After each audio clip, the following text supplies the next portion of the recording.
নিজ কর্মে জীব নানা দুঃখ পায়, আর মিছে শুধু দায়ী করে জগৎ পিতায়।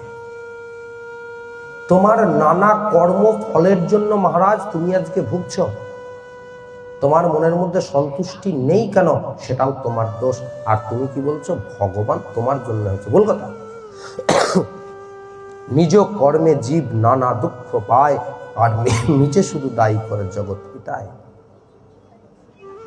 আর জগৎ পিতা ভগবানের আশীর্বাদটা তুমি পাবে কোত্থেকে?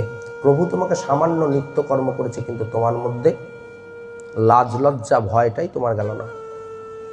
তুমি তিলক রচনা করে, তিলক সেবা করে তুমি রাস্তা দিয়ে হাঁটতে পারছো না। বলছো কি, আমার লজ্জা লাগছে। বলছো কি, আমার লজ্জা লাগছে। বেশ, যে হিন্দু বা যে হিন্দু পুরুষটি বলবে যে আমার লজ্জা লাগছে, তার কাছে তুমি বলবে, আরে আজকে তোর তিলক করতে লজ্জা লাগছে, ওই শেষের দিনে তোর লজ্জাটা কোথায় থাকবে?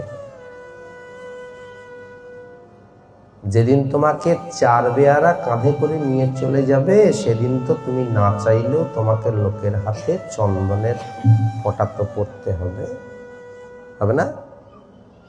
তো সেই শেষের দিনে লোকের হাতে সেই চন্দনের ফোঁটা তিলক স্বরূপ রচনা করার থেকে বেঁচে থেকে ভগবান তোমাকে যে হস্তটি দিয়েছে, সেই হস্তটি দিয়ে নিজে কি একটু তিলক রচনা করা যায় না?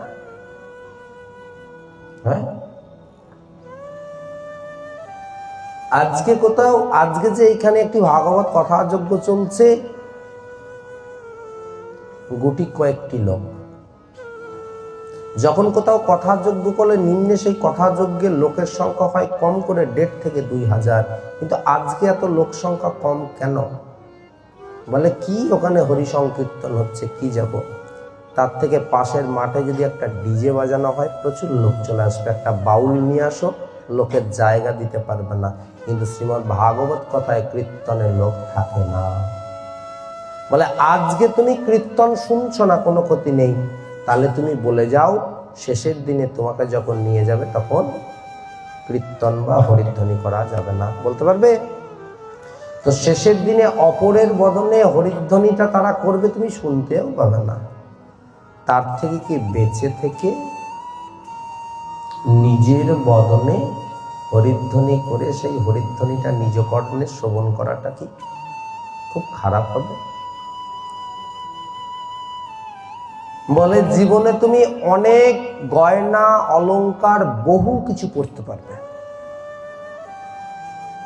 কিন্তু শেষের দিনে যদি মায়ের গলায় যদি হার থাকে, মা যদি মারা যায়, 3 ছেলে বলবে এটা মায়ের জিনিস, খুলে রাখ সোনার হারটা, পরে স্যাকরার কাছে ভেঙে ভেঙে নেবো। কিন্তু মায়ের গলায় যদি হরিনামের মালাটা থাকে, সেই মালাটি কেউ খুলতে পারে না। কিন্তু সেই হরিনামের মালাটি আমরা গলায় পরি না, শুনেও শুনি না, বুঝেও বুঝি না।